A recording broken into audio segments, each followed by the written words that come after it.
Hi ಸ್ನೇಹಿತರೆ, ನಮಸ್ಕಾರ. Welcome to my YouTube channel. ರಾಜ್ಯದ ಎಲ್ಲಾ ರೈತರಿಗೂ ಭರ್ಜರಿಯಾದ ಗುಡ್ ನ್ಯೂಸ್ ಅಂತಾನೆ ಹೇಳ್ಬೋದು. ನಮ್ಮ ದೇಶದ ಬೆನ್ನೆಲುಬು ಅಂತಾನೆ ಹೇಳ್ಬೋದು ರೈತರಿಗೆ.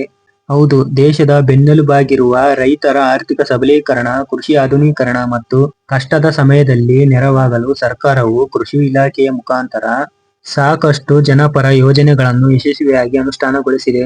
ಇಲ್ಲಿ ಕೃಷಿ ಉತ್ಪಾದನೆಯ ಹೆಚ್ಚಿಸುವುದರಿಂದ ಹಿಡಿದು ಸಂಕಷ್ಟದ ರೈತರ ಕುಟುಂಬಗಳಿಗೂ ಕೂಡ ಆಸರೆಯಾಗುವಂತೆ ಸರ್ಕಾರ ನೀಡಿರುವ ಪ್ರಮುಖ ಸೌಲಭ್ಯಗಳು ಮತ್ತು ಸಬ್ಸಿಡಿ ಲೋನ್ಗಳ ಸಹಾಯಧನ ಯಾವ್ಯಾವ ರೀತಿ ಕೊಡ್ತಾರೆ ಅನ್ನೋದ್ರ ಬಗ್ಗೆ ಫುಲ್ ಡೀಟೇಲ್ಸ್ ಆಗಿ ಈ ವಿಡಿಯೋದಲ್ಲಿ ತಿಳಿಸ್ಕೊಡ್ತೀನಿ. ಅದಕ್ಕೂ ಮುಂಚೆ ಇನ್ನೂ ನಮ್ಮ ಚಾನಲ್ಗೆ ಯಾರು ಸಬ್ಸ್ಕ್ರೈಬ್ ಮಾಡಿಲ್ವೋ ಬೇಗ ಬೇಗ ಸಬ್ಸ್ಕ್ರೈಬ್ ಮಾಡ್ಕೊಳ್ಳಿ. ಇದೇ ತರ ಸಪೋರ್ಟ್ ಮಾಡ್ತಾ ಇರಿ. ರೈತರಿಗೆ ಮೊದಲನೆಯದಾಗಿ ಬಿತ್ತನೆ ಬೀಜ, ಅದರ ಜೊತೆಗೆ ಸಸ್ಯ ಸಂರಕ್ಷಣೆಗೆ ಭಾರಿ ರಿಯಾಯಿತಿಯಾಗಿ ಕೊಡ್ತಿರುವಂತದ್ದ ಒಳ್ಳೆಯ ಗುಣಮಟ್ಟದ ಬೀಜಗಳ ಪೂರೈಕೆ. ರಾಜ್ಯದ ಎಲ್ಲಾ ವರ್ಗದವರ ರೈತರಿಗೂ ವಿವಿಧ ಕೃಷಿ ಬೆಳೆಗಳ ಪ್ರಾಮಾಣಿಕತೆ ಬಿತ್ತನೆ ಬೀಜಗಳನ್ನು ಸಾಮಾನ್ಯವಾಗಿ ವರ್ಗದ ರೈತರಿಗೆ ಶೇಕಡ 50% ಹಾಗೂ ಪರಿಶಿಷ್ಟ ಜಾತಿ ಹಾಗೂ ಪರಿಶಿಷ್ಟ ಪಂಗಡದ ರೈತರಿಗೆ ವಿಶೇಷವಾಗಿ 75% ರಿಯಾಯಿತಿ ದರದಲ್ಲಿ ಕೊಡ್ತಿದ್ದಾರೆ. ಸಸ್ಯ ಸಂರಕ್ಷಣೆಯ ಕೀಟ ಹಾಗೂ ರೋಗ ಬಾರದಂತೆ ರೋಗ ಬಾಧೆ ತಡೆಯಲು ಪೀಡನಾಶಕ, ಜೈವಿಕ ಪೀಡನಾಶಕ ಮತ್ತು ಜೈವಿಕ ನಿಯಂತ್ರಕ ಕಾರಕಗಳನ್ನು ಎಷ್ಟು ಪರ್ಸೆಂಟ್ ಅಪ್ಪ ಅಂತಂದ್ರೆ 50% ರಿಯಾಯಿತಿ ದರದಲ್ಲಿ ಎಲ್ಲಾ ರೈತರಿಗೂ ನೀಡಲಾಗುತ್ತಿದೆ. ರೈತರಿಗೆ ಎರಡನೆಯದಾಗಿ ಕೃಷಿ ಯಾಂತ್ರೀಕರಣ ಮತ್ತು ಸಂಸ್ಕರಣೆಯಲ್ಲಿ ಇಲ್ಲಿ ಬಂಪರ್ ಲಾಟ್ರಿನೇ ಅಂತ ಹೇಳ್ಬೋದು, ಬಂಪರ್ ಸಹಾಯಧನ ಕೊಡ್ತಿದ್ದಾರೆ. ಕೃಷಿ ಚಟುವಟಿಕೆಗಳನ್ನು ಸಕಾಲದಲ್ಲಿ ಕೈಗೊಳ್ಳಲು ಮತ್ತು ಕೂಲಿ ಕಾರ್ಮಿಕರ ಮೇಲೆ ಡಿಪೆಂಡ್ ಆಗ್ಬಾರ್ದು ಅಂತಾನೆ ಕಡಿಮೆ ಮಾಡಲು ಕೃಷಿ ಯಂತ್ರೋಪಕರಣಗಳಿಗೆ ಸಾಮಾನ್ಯ ವರ್ಗದ ರೈತರಿಗೂ ಕೂಡ ಇಲ್ಲಿ ಎಷ್ಟು ಪರ್ಸೆಂಟ್ ಅಪ್ಪ ಅಂದ್ರೆ 50% ರಷ್ಟು ಮತ್ತು ಪರಿಶಿಷ್ಟ ಜಾತಿ ಮತ್ತು ಪರಿಶಿಷ್ಟ ಪಂಗಡ ರೈತರಿಗೆ ಎಷ್ಟು ಪರ್ಸೆಂಟ್ ಅಂತಂದ್ರೆ 90% ರಷ್ಟು ಗರಿಷ್ಠ 1 ಲಕ್ಷದವರೆಗೂ ಮಿತಿಯುಳ್ಳ ಸಹಾಯಧನವನ್ನು ನೀಡಲಾಗುತ್ತಿದೆ. ನೀವು ಇಲ್ಲಿ ಒಂದು ಟ್ರ್ಯಾಕ್ಟರ್ ನ ಖರೀದಿ ಮಾಡ್ಬೇಕು ಅಂದ್ರೂ ಕೂಡ ಇಲ್ಲಿ ಒಂದ್ ಸ್ವಲ್ಪ ಹೆಲ್ಪ್ ಆಗುತ್ತೆ.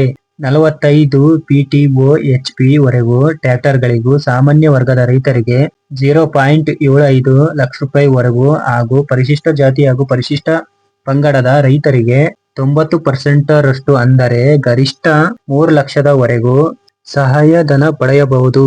ಕೃಷಿ ಸಂಸ್ಕರಣೆ ಇಲ್ಲಿ ಕೃಷಿ ಉತ್ಪನ್ನಗಳ ಸಂಸ್ಕರಣಾ ಘಟಕಗಳು, ಟಾರ್ಪಾಲಿನ್ ಮತ್ತು ಸಣ್ಣ ಯಂತ್ರಾಲಿಕ ಚಾಲಿತ ಎಣ್ಣೆಗಾಣ ಘಟಕಗಳಿಗೂ ಸಾಮಾನ್ಯ ವರ್ಗಕ್ಕೆ ಶೇಕಡ ಎಷ್ಟು ಪರ್ಸೆಂಟ್ ಅಂದ್ರೆ 50% ಹಾಗೂ ಪರಿಶಿಷ್ಟ ಜಾತಿ ಮತ್ತು ಪರಿಶಿಷ್ಟ ಪಂಗಡಗಳ ರೈತರಿಗೆ ಎಷ್ಟು ಪರ್ಸೆಂಟ್ ಅಪ್ಪ ಅಂದ್ರೆ 90% ರಷ್ಟು ಸಹಾಯಧನವನ್ನು ನೀಡಲಾಗುತ್ತಿದೆ.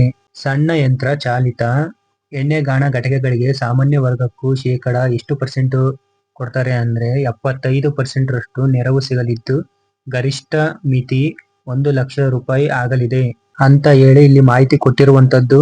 ನೋಡಿ, ಇಲ್ಲಿ ರೈತರಿಗೆ ನೀರಾವರಿ ಸೌಲಭ್ಯಗಳು ಮತ್ತು ಕೃಷಿ ಭಾಗ್ಯ. ಇಲ್ಲಿ ಸೂಕ್ಷ್ಮ ನೀರಾವರಿ, ಪ್ರಧಾನ ಮಂತ್ರಿ ಕೃಷಿ ಸಿಂಚಾಯಿ ಯೋಜನೆ, ಹನಿ ಮತ್ತು ತುಂತುರು ನೀರಾವರಿ ಅಳವಡಿಕೆಗಳಿಗೆ ಕೇಂದ್ರ ಮತ್ತು ರಾಜ್ಯ ಸರ್ಕಾರದ ಜಂಟಿ ಆಯೋಗದಲ್ಲಿ ಇಲ್ಲಿ ರಾಜ್ಯದ ಹೆಚ್ಚುವರಿ ಸಹಾಯಧನವನ್ನು ಸೇರಿಸಿ ಎಲ್ಲಾ ವರ್ಗದ ರೈತರಿಗೂ ಸಹ ಭರ್ಜರಿಯಾಗಿ ಎಷ್ಟು ಪರ್ಸೆಂಟ್ ಅಪ್ಪ ಅಂದ್ರೆ 90% ರಷ್ಟು ಸಹಾಯಧನವನ್ನು ನೀಡಲಾಗ್ತಿದೆ. ರೈತರಿಗೆ ನಾಲ್ಕನೆಯದಾಗಿ ಇಲ್ಲಿ ಸಿರಿಧಾನ್ಯ ಪ್ರೋತ್ಸಾಹ ಮತ್ತು ಸಾವಯವ ಕೃಷಿ ಆಧಾರದ ಮೇಲೆ ಕೊಡ್ತಿರುವಂತದ್ದು. ಇಲ್ಲಿ ರೈತರಿಗೆ ಸಿರಿ ಕಾರ್ಯಕ್ರಮ, ಸಿರಿಧಾನ್ಯಗಳಾದ ನವಣೆ, ಅರಕೆ, ಕೊರಲೆ ಮತ್ತು ಸಾಮೆ, ಉದಲು ಬರಲು ಬೆಳೆದಂತ ರೈತರಿಗೆ ಬೆಳೆ ಸಮೀಕ್ಷೆ ಆಧಾರದ ಮೇಲೆ ಪ್ರತಿ ತಿಂಗಳು ಎಕರೆಗೆ 10,000 ರೂಪಾಯಿನಂತೆ ಗರಿಷ್ಠ 2 ಎಕರೆಗೆ ನೇರ ನಗದು ವರ್ಗಾವಣೆ DBT ಮುಖಾಂತರ ಪ್ರೋತ್ಸಾಹ ಧನವನ್ನು ಕೊಡ್ತಿರುವಂತದ್ದು. ಹಾಗೆ ಕೇಂದ್ರ ಸರ್ಕಾರದ ಯೋಜನೆಗಳು ಮತ್ತು ಬೆಲೆ ರಕ್ಷಣೆ ಇಲ್ಲಿ PM ಕಿಸಾನ್ ಯೋಜನೆ ಮತ್ತು ಅರ್ಹತೆ ಇರುವಂತಹ ರೈತ ಕುಟುಂಬಗಳಿಗೆ ವರ್ಷಕ್ಕೆ 6,000 ರೂಪಾಯಿಯಂತೆ ಹಣಕಾಸಿನ ನೆರವನ್ನು 3 ಕಂತುಗಳಲ್ಲಿ ನೇರವಾಗಿ ಬ್ಯಾಂಕ್ ಖಾತೆಗೆ ಜಮಾ ಮಾಡಲಾಗುವುದು.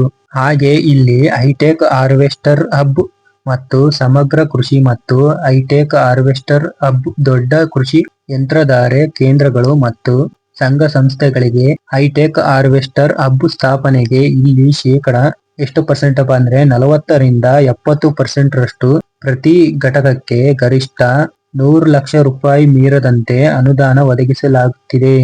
ಇಲ್ಲಿ ಯಾರಾದ್ರೂ ರೈತರು ಆತ್ಮಹತ್ಯೆ ಮಾಡಿಕೊಂಡಿದ್ರೆ ಅಂತಹ ರೈತ ಕುಟುಂಬಗಳಿಗೆ ಇಲ್ಲಿ ಸಾಂತ್ವನ ಮತ್ತು ಪರಿಹಾರ ಯಾವುದೇ ಕಾರಣಕ್ಕೂ ರೈತರು ಏನಾದ್ರೂ ಆತ್ಮಹತ್ಯೆ ಆದ ಹಿಡಿಯಬಾರದು ಎಂಬ ಸರ್ಕಾರದ ಜಾಗೃತಿ ಮೂಡಿಸ್ತಾ ಇದೆ. ಏನಾದ್ರೂ ಆತ್ಮಹತ್ಯೆ ಮಾಡಿಕೊಂಡ ಅರ್ಹ ರೈತರ ಕುಟುಂಬಗಳಿಗೆ ಸಾಂತ್ವನ ಹೇಳಲು ಹಿರಿಯ ಅಧಿಕಾರಿಗಳ ತಂಡ ಮನೆಗೆ ಬಂದು ಭೇಟಿ ನೀಡಲಿದ್ದು, ಜಿಲ್ಲಾಧಿಕಾರಿಗಳ ಅಧ್ಯಕ್ಷತೆಯ ಸಮಿತಿ ಮುಖಾಂತರ ತನಿಖೆ ಮಾಡಿ ಸತ್ತವರ ವಾರಸುದಾರರಿಗೆ 5 ಲಕ್ಷ ರೂಪಾಯಿ ಪರಿಹಾರ ಧನ ಹಾಗೂ ಸಾಮಾಜಿಕ ಭದ್ರತೆ ಹಾಗೂ ಪಿಂಚಣಿ ಸೌಲಭ್ಯಗಳನ್ನು ಕಂದಾಯ ಇಲಾಖೆಯಿಂದ ನೀಡಲಾಗುತ್ತದೆ. ರೈತರಲ್ಲಿ ಆತ್ಮವಿಶ್ವಾಸ, ಧೈರ್ಯ ತುಂಬಲು ಇಲಾಖೆಯ ಎಲ್ಲಾ ತರಬೇತಿಗಳಲ್ಲೂ ವಿಶೇಷವಾದಂತಹ ಒಂದು ಅರಿವು ಮೂಡಿಸಲಾಗುತ್ತಿದೆ ಅಂತ ಹೇಳ್ತಿರುವಂತದ್ದು. ಆಗಿತ್ತು ಇವತ್ತಿನ ಅಪ್ಡೇಟ್. ರೈತರಿಗೆ ಭರ್ಜರಿ ಗುಡ್ ನ್ಯೂಸ್ ಅಂತಾನೆ ಹೇಳ್ಬೋದು. ಇನ್ನು ನೀವು ಕೇಳಬಹುದು ರೈತರ ಸಾಲ ಮನ್ನಾದ ಬಗ್ಗೆ. ರೈತರಿಗೆ ಇರುವಂತಹ ರೈತರ ಸಾಲ ಮನ್ನಾ ಏನಾದ್ರೂ ಮನ್ನಾ ಮಾಡ್ತಾರ ಅಂತ ಕಾತುರದಿಂದ ಕಾಯ್ತಿದ್ರು. ರೈತರ ಸಾಲದ ಮನ್ನಾದ ಬಗ್ಗೆ ಇನ್ನು ಯಾವುದೇ ತರದ ಅಪ್ಡೇಟ್ ಇನ್ನೂ ಬಂದಿಲ್ಲ. ರೈತರ ಸಾಲ ಮನ್ನಾ ಅಪ್ಡೇಟ್ ನ್ಯೂಸ್ ಏನಾದ್ರೂ ಬಂದ್ರೆ ಮುಂದಿನ ವಿಡಿಯೋದಲ್ಲಿ ತಿಳಿಸಿಕೊಡ್ತೀನಿ. ಇದೇ ತರ ಹೊಸ ಅಪ್ಡೇಟ್ ನ ತಿಳಿಸ್ಕೊಡ್ತಾ ಹೋಗ್ತೀನಿ. ವಿಡಿಯೋ ಇಷ್ಟ ಆದರೆ ಲೈಕ್ ಮಾಡಿ. ಇನ್ನೂ ನಮ್ಮ ಚಾನಲ್ಗೆ ಯಾರು ಸಬ್ಸ್ಕ್ರೈಬ್ ಮಾಡಿಲ್ವೋ ಬೇಗ ಸಬ್ಸ್ಕ್ರೈಬ್ ಮಾಡ್ಕೊಳ್ಳಿ.